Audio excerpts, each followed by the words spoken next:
विधायक जी, पूर्व विधायकों की पेंशन बढ़ जाती है, पक्ष विपक्ष सब सहमति से इसको स्वीकृत कर देते हैं। उपनल कर्मी 15,000 रुपए में परिवार चला रहे हैं, 24-24 घंटे की नौकरी कर रहे हैं। हाई कोर्ट, सुप्रीम कोर्ट, हर जगह सरकार घिर रही है, फंस रही है, निर्णय नहीं ले पा रही है। देखिए, ये बड़ा दुर्भाग्यपूर्ण है। ये उपनल कर्मचारियों को ऐसा समझते हैं कि जैसे किसी दूसरे ग्रह से आए लोग हैं, किसी दूसरे राज्य से आए लोग हैं। अगर हम इंसानियत की बात करें तो वो भी हमारे ही प्रदेश के बच्चे हैं, हमारे प्रदेश के युवक हैं, हमारे प्रदेश के परिवार हैं। 2018 से वो लोग दर बदर भटक रहे हैं।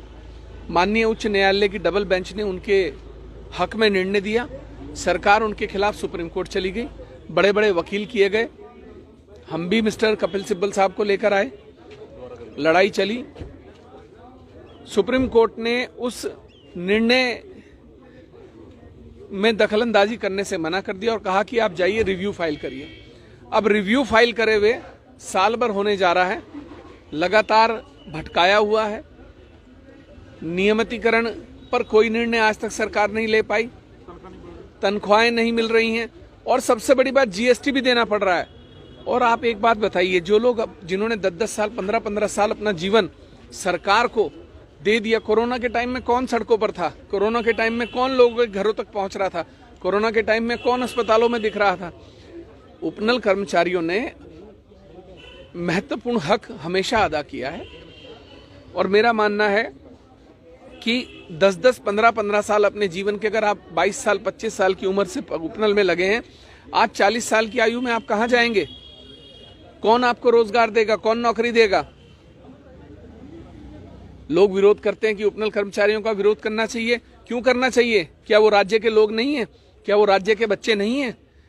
क्या वो यहाँ के रहने वाले नहीं हैं? क्या वो यहाँ के मूल निवासी नहीं हैं? सरकार को इस दोहरे रवैये से हटना, बचना चाहिए और रिव्यू पिटीशन विड्रॉ करनी चाहिए, नियमितीकरण करना चाहिए, उनकी तनख्वाहें जो हैं उसमें वृद्धि करनी चाहिए। 10,000 15,000 रुपये में घर नहीं चलता। और इस मांग के लिए अगर हमको कोई धरना प्रदर्शन भी करना पड़ेगा तो वो भी हम करेंगे। महामहिम राज्यपाल के अभिभाषण में बोलने का मौका दिया। अध्यक्ष जी, अभी बात हो रही थी सत्ता पक्ष के उपलब्धियों की और बहुत अच्छी बात है, उपलब्धि गिनाई जानी चाहिए, लेकिन आलोचना को भी सुनना चाहिए। अगर आज आपने बात करी नकल विरोधी कानून हम लाए, तो उसमें बात ये होनी चाहिए कि उस नकल को खोलने का काम हमने किया और उसके बाद महत्वपूर्ण हुआ कि नकल विरोधी कानून आना चाहिए।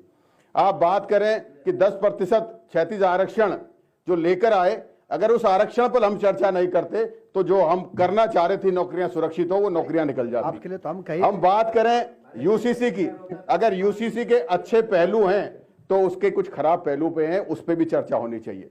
हम सनातन की बात करने वाले हैं, हम सभ्यता की बात करने वाले हैं, हम संस्कृति की बात करने वाले हैं, हम संस्कार की बात करने वाले हैं, हम भगवान राम को मानने वाले हैं जो चरित्र के लिए माने जाते हैं।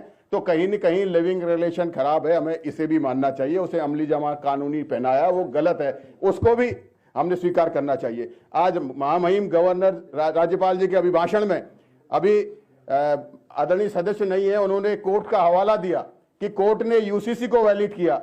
अगर आप हवाला कोर्ट का यूसीसी के लिए दे रहे हैं तो आप उन 22,000 उपनल कर्मचारियों को, जिनके लिए सरकार, कोर्ट ने कहा, डबल बेंच ने कहा हाई कोर्ट की कि आप समान कार्य समान वेतन दीजिए और इनके नियमितीकरण का आप नियमावली बनाइए। आप सुप्रीम कोर्ट ने कहा कि आप जो है समान कार्य समान वेतन दीजिए, आप जो है इनकी नियमितीकरण की नियमावली बनाइए। तो सरकार उसमें गंभीर क्यों नहीं हो रही? अतिथि शिक्षक जो पढ़ाने जाता है उसको पता नहीं कि कल वो दोबारा उसे जाना होगा या नहीं जाना होगा। ये रोजगार सुरक्षा हम कैसे देंगे? जो हमारे युवा को रोजगार दे रहे हैं वो रोजगार सुरक्षित है या नहीं है? आज भारतीय जनता पार्टी की सरकार, एक मैंने पिक्चर देखी थी कि अतिथि तुम कब जाओगे, अतिथि तुम कब जाओगे, ये हाल अतिथि शिक्षकों का कर रखा है कि अतिथि शिक्षक तुम कब जाओगे।